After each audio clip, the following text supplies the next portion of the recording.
YCP అధికారంలో ఉన్నప్పుడు ఆమె ఆడిందే ఆట పాడిందే పాట. ఇష్టం వచ్చినట్లుగా చంద్రబాబు పవన్ కళ్యాణ్లపై మాటల దాడి చేసిందామె. అంతేకాదు అవినీతికి పాల్పడ్డారంటూ అనేక ఆరోపణలు ఎదుర్కొన్నారు.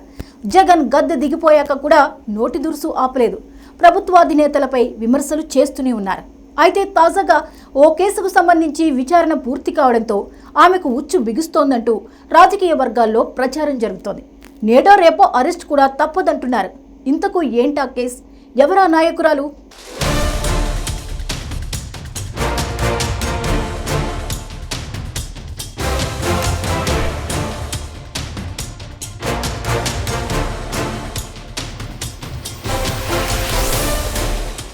ఆంధ్రప్రదేశ్ రాజకీయాల్లో మరో భారీ అవినీతి వివాదం చర్చకు దారితీస్తుంది. వైసీపీ కీలక నేత మాజీ మంత్రి ఆర్కే రోజాపై క్రిమినల్ కేసు నమోదు దిశగా పరిస్థితులు వేగంగా మారుతున్నాయి. విజిలెన్స్ అండ్ ఎన్ఫోర్స్మెంట్ అధికారులు సమర్పించిన భారీ నివేదిక ఈ వ్యవహారాన్ని మరింత సీరియస్ స్థాయికి తీసుకువెళ్లింది. దాదాపు 30,000 పేజీలతో కూడిన ఈ నివేదికలో రోజాతో పాటు అప్పటి శాప్ చైర్మన్ గా పనిచేసిన బైరెడ్డి సిద్ధార్థ్ రెడ్డి పాత్రపై కీలక అంశాలు ప్రస్తావించబడ్డాయి. ఈ ఇద్దరూ కలిసి భారీ స్థాయిలో అవినీతికి పాల్పడ్డారనే ఆరోపణలు నమోదయ్యాయి. ఈ కేసు మూలం వైసీపీ ప్రభుత్వ కాలంలో నిర్వహించిన ఆడుదాం ఆంధ్ర క్రీడా కార్యక్రమం, కేంద్రంలోని ఖేలో ఇండియా పథకానికి ప్రేరణగా రాష్ట్రంలో యువతను క్రీడల వైపు మళ్లించాలి అనే ఉద్దేశంతో ఈ కార్యక్రమాన్ని ప్రారంభించారు. ఈ ప్రాజెక్టు బాధ్యతలను అప్పటి క్రీడా శాఖ మంత్రి రోజాకు అప్పగించారు. రాష్ట్ర వ్యాప్తంగా క్రీడలను ప్రోత్సహించేందుకు మైదానాల అభివృద్ధి, క్రీడా సామగ్రి పంపిణీ, పోటీల నిర్వహణ వంటి పనులు చేపట్టాల్సి ఉంది. అయితే ఇదే ప్రాజెక్టు అవినీతికి వేదికగా మారిందని విజిలెన్స్ అధికారులు స్పష్టం చేశారు. నివేదిక ప్రకారం క్రీడా పరికరాల కొనుగోలులో భారీ అవకతవకలు చోటు చేసుకున్నాయి. నాసిరకం కిట్లపై ప్రముఖ కంపెనీ స్టిక్కర్లు అతికించి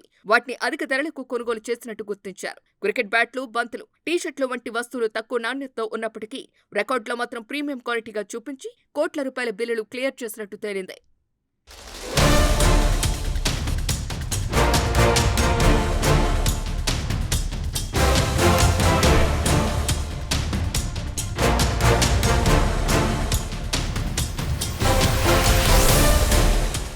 ఇక మైదానాల అభివృద్ధి పేరుతో కూడా అక్రమాలు జరిగాయని నివేదిక చెబుతోంది. కొన్ని చోట్ల కేవలం మట్టిని తరలించి దానిని గ్రావెల్ గా చూపించి పెద్ద మొత్తంలో ఖర్చు చూపించినట్టు అధికారులు గుర్తించారు. క్రీడాకారులకు మెరుగైన వసతులు కల్పించాల్సిన చోట 3 స్టార్ హోటల్ భోజనాల పేరుతో సాధారణ మెస్ భోజనం పెట్టి మిగిలిన డబ్బును దుర్వినియోగం చేసినట్టు పేర్కొన్నారు. ఈ కార్యక్రమం మొత్తం ఖర్చు సుమారు 100 నుంచి 125 కోట్ల మధ్యగా చూపించగా వాస్తవానికి అవసరమైన ఖర్చు దాదాపు 30 నుంచి 40 కోట్ల వరకు మాత్రమే ఉండేదని విజిలెన్స్ అంచనా వేసింది. అంటే కనీసం 40 కోట్ల నుంచి 60 కోట్ల వరకు నిధులు పక్కదారి పట్టినట్టు ప్రాథమికంగా నిర్ధారించారు. ఇంకా ఈ స్కామ్ లో మరో కీలక అంశం బయటపడింది. అర్హులైన క్రీడాకారులను పక్కన పెట్టి వైసీపీ కార్యకర్తలను విజేతలుగా ఎంపిక చేసినట్టు ఆరోపణలు ఉన్నాయి. క్రీడల స్ఫూర్తిని పక్కన పెట్టి రాజకీయ ప్రయోజనాల కోసం ఈ కార్యక్రమాన్ని వినియోగించారని విచారణలో తేలింది. ప్రైజ్ మనీ కూడా నిజమైన విజేతలకు చేరకుండా అడ్డుకున్నట్లు ఆధారాలు లభించాయి. ఈ వ్యవహారం మొదటగా వైసీపీ ప్రభుత్వ కాలంలోనే బయటకు వచ్చింది. అదే పార్టీకి చెందిన కొందరు నాయకులు కూడా నాసిరకం కిట్లపై ఫిర్యాదులు చేశారు. కానీ అప్పట్లో పెద్దగా స్పందన లేకపోవడంతో విషయం అక్కడికక్కడే ఆగిపోయింది. తర్వాత ప్రభుత్వం మారిన తర్వాత ఈ అంశాన్ని సీరియస్ గా తీసుకున్న ప్రస్తుత ప్రభుత్వం విచారణకు ఆదేశించింది. విచారణ సమయంలో కొందరు అధికారులు రికార్డులను తొలగించేందుకు ప్రయత్నించినట్టు కూడా సమాచారం. అయినప్పటికీ విజిలెన్స్ అధికారులు డేటాను రికార్డ్ చేసి పూర్తిస్థాయి ఆధారాలతో నివేదికను సిద్ధం చేశారు. ప్రతి ఖర్చుపై లెక్కలు చూపిస్తూ సమగ్ర విశ్లేషణ చేశారు. ప్రస్తుతం ఈ నివేదిక ప్రభుత్వం చేతుల్లో ఉంది. దీనిపై ఆధారపడి రోజాపై చట్టపరమైన చర్యలు తీసుకునేందుకు ప్రభుత్వం సిద్ధమవుతోంది. ఆధారాలు బలంగా ఉన్న నేపథ్యంలో అరెస్టు కూడా జరిగే అవకాశం ఉందనే చర్చ రాజకీయ వర్గాల్లో వేడెక్కుతోంది. ఈ పరిణామం వైసీపీకి పెద్ద రాజకీయ సవాలుగా మారే అవకాశం ఉంది. ఒకవైపు అవినీతి ఆరోపణలు, మరోవైపు చట్టపరమైన చర్యల భయం. ఈ కేసు ఎటు మలుపు తిరుగుతుందో అన్న ఉత్కంఠ పెరుగుతోంది.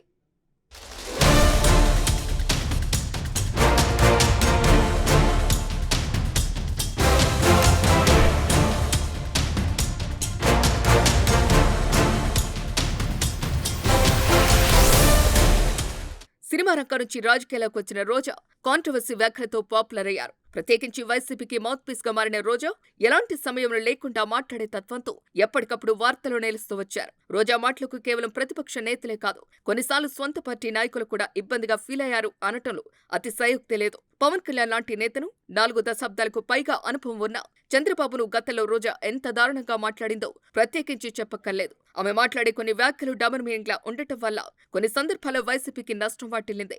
జగన్ హయాంలో అందిరకాడికి రోజా దోచేశారు అన్న ఆరోపణలు ఉన్నాయి. ఒక్క ఆడుదాం ఆంధ్ర మాత్రమే కాదు, అనేక స్కాముల్లో రోజా పాత్ర ఉందని టీడీపీ, జనసేన శ్రేణులు అంటున్నాయి. ఖరీదైన కార్ల కొనుగోలుపై సోషల్ మీడియాలో ఆమెపై ఎన్నో ఆరోపణలు వచ్చాయి.